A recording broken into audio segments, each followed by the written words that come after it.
In 2024, someone paid over $6 million for a banana. A real banana, duct taped to a wall. It rots in a week. A blank canvas, one flat color, almost nothing on it, can sell for tens of millions. And this portrait, barely 2 feet tall, sold for $450 million. None of them can feed you, warm you, or power a single thing. By every practical test, they are worthless. So why does the world pay a fortune for objects that do absolutely nothing? We're here to ask the simple question behind everything worth anything. Why money? Gold's value is real. Chemistry you can't argue with. The dollar's is law. A government stands behind it. The diamonds was manufactured. It's one company, one slogan. Art is the final step. The purest case of all. No chemistry. No government. No company keeping it rare. Nothing underneath it.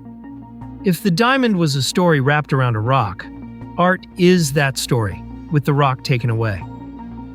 And somehow it works. So let's follow the money and see what you're really paying for. Start with the obvious. What is a painting, really? Cloth, stretched over a wooden frame, with a thin layer of dried, colored paste on top. That's it. Pigment on fabric. So run it through the same test we ran on gold. Can you eat it? No. Wear it to stay warm? No. Power a home, build a road, plant a field? No, and no. Can you even spend it at a shop? Not without selling it first. By every practical measure, a great painting scores a perfect 0. It is functionally a decorated bedsheet, and yet that bedsheet can be worth more than 100 family homes. So the value isn't in the object. It has to be coming from somewhere else.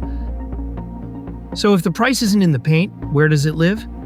It turns out the millions rest on 3 invisible engines. 3 things you cannot see anywhere in the picture, but that do all of the heavy lifting. You could weigh the canvas, scan it, X-ray it, and never find a single one of them. They live entirely outside the frame. The first is scarcity, a kind so absolute it makes a diamond look common. The second is the story, whose hand held the brush and whose walls it hung on after. And the third is the club, a small circle who quietly agree with one another. Pull those 3 apart, and the magic trick stops being magic. Let's take them one at a time. Engine 1, scarcity, taken to the extreme. A company can dig more diamonds. A mint can print more money. But there will never be another painting by an artist who died 300 years ago. The supply isn't just limited. It is frozen, forever, at a number that can only go down.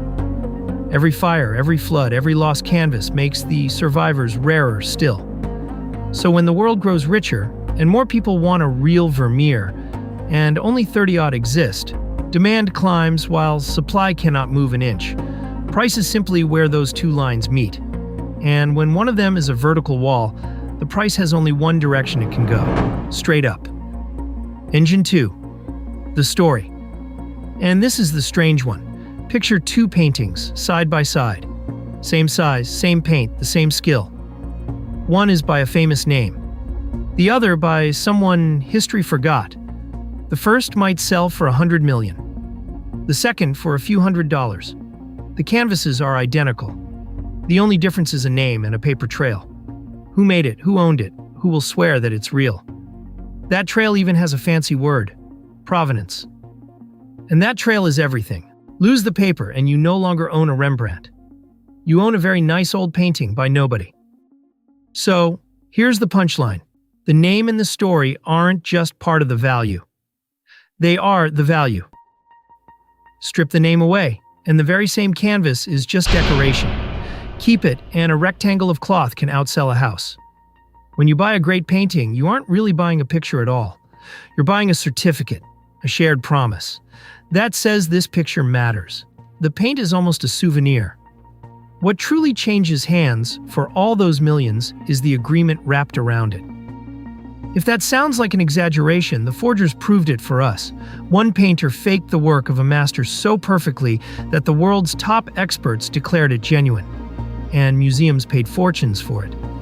The paintings were beautiful. People loved them. Then he confessed. And those very same canvases, unchanged, not a brushstroke different, became near worthless overnight. Sit with that.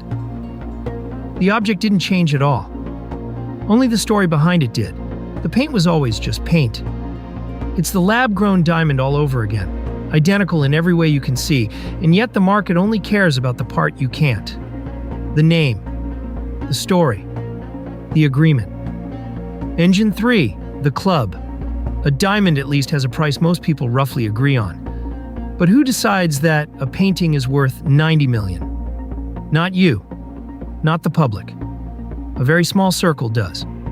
A handful of mega collectors, a few powerful galleries and 2 great auction houses, and here's the quiet part. Almost everyone in that circle already owns art, so every one of them wins when prices climb. The people setting the value are the same people holding the inventory. So a record price isn't really news about a painting. It's the club agreeing, out loud and in public, to keep believing in each other's treasure. If you're enjoying this, a quick subscribe means you won't miss the next one. Now, back to it. And the place where that agreement happens out loud is the auction room. It looks like a calm sale. It is actually theater, built to push a price as high as it can possibly go. Watch the most famous example. An old portrait, billed as the last lost Leonardo. The estimate going in was around 100 million. Then the bidding began. For nearly 20 minutes, 2 buyers chased it up and up, past every record anyone had ever seen. 100, 200, 300. The hammer finally fell at $450 million. 4 times the estimate, for one painting, in 20 minutes. The room didn't value the art. It got swept up in a story. It wasn't always like this. For most of history, a painting was something you commissioned and kept, a luxury like a fine chair. Beautiful, but not an investment. The change came in the last century. As the modern auction market grew, the very rich noticed something about top-tier art. It almost never goes to zero. It's easy to move. It crosses borders quietly. And in many places, it carries gentle tax advantages that a pile of cash never could. So art quietly turned into an asset class, a place to park serious wealth that happens to look beautiful on a wall. The collector buying a masterpiece today isn't only buying art. Often they're buying the prettiest, quietest vault that money can rent. And the purest proof of that is where a lot of it ends up, not on a wall, in a box. Near airports around the world sit tax-free warehouses called Freeports, climate-controlled vaults holding billions of dollars of art.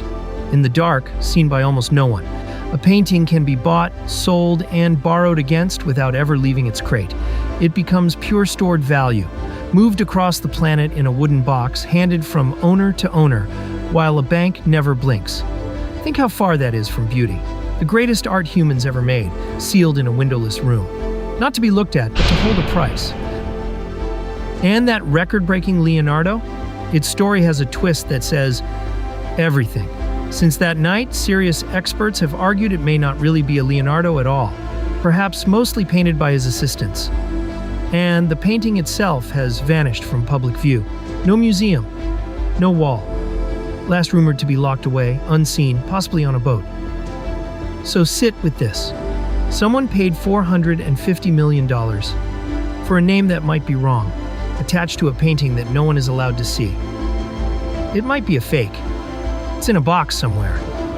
And it is still on paper one of the most valuable objects on Earth, because the value was never the paint. It was the story we agreed to tell. By now you might be thinking something blunt. Isn't this all just a giant scam? It's a fair question, but the answer is stranger than a yes. A scam needs a victim, someone who is tricked. But the collector paying $90 million knows exactly what they're buying. A rare object wrapped in a story. The auction house knows. The whole room knows. Nobody is being fooled. So it isn't a lie. It's something humans are strangely good at, a shared fiction. A thing we all agree to treat as real, together on purpose. And a shared fiction that everyone chooses to uphold isn't weak. It's one of the most powerful forces on Earth. Hold on to that. We'll need it before the end. And then the art world proved the whole point. by accident. It took the object away entirely. In 2021, that same famous auction house sold a piece of purely digital art, a single image file, for $69 million. Nothing to hang, nothing to touch. The buyer got a line in a database saying the file was officially theirs. It was value with the object removed completely. Pure agreement and nothing else. And here's the tell. When the excitement cooled, many of those prices collapsed, almost overnight. Which shows in real time what was holding them up. Not the file. Just how many people still believed. You will never bid on a Leonardo. So why should any of this matter to you? Because you already play this exact game. Every week. 2 plain t-shirts come off the same production line. One gets a small logo stitched on and sells for 10 times the price. The shirt didn't change. You're paying for the name. A watch that keeps worse time than your phone. A handbag, a signature on a sneaker. Again and again, we pay for the story stitched onto the object, not the object. I'm not here to tell you that's foolish. A story can be worth paying for. I'm showing you that the $100 million painting and the logo on your chest are the same trick. Art is just more honest about it. So step back and look at the whole ladder we've climbed. Some value is real, gold, held up by chemistry you cannot fake. Some is state-backed, the dollar, held up by law and a government. Some is manufactured, the diamond, held up by a company and a slogan. And some value, the rarest, strangest kind, is held up by nothing but agreement. No use, no issuer, no metal underneath. Just a story that enough people decided to believe, and kept believing. That's art. It's the clearest proof of an uncomfortable idea, that worth doesn't always come from a thing. Sometimes we simply agree it into being. So, why is art worth millions?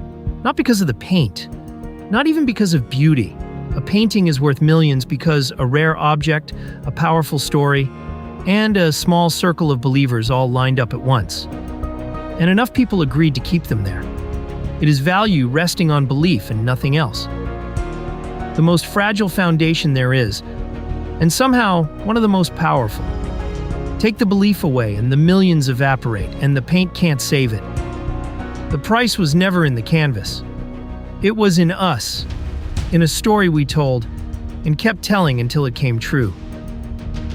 The canvas never did a single useful thing. We just decided together that it mattered. And that should leave you with one slightly uneasy thought. Everything we've looked at, gold, a diamond, a painting on a wall, has been the value of one single thing. One object at a time. But there is something whose value rests on a shared story too. Something you carry and use every day. The cash in your pocket. A banknote is also just an object that we all agreed to believe in. So here's the bigger question. The one that stops being about art and starts being about you. What happens when that agreement begins to slip? Not for one painting on a wall, but for all the money in the world at the same time. That has a name, and it quietly shapes your whole life.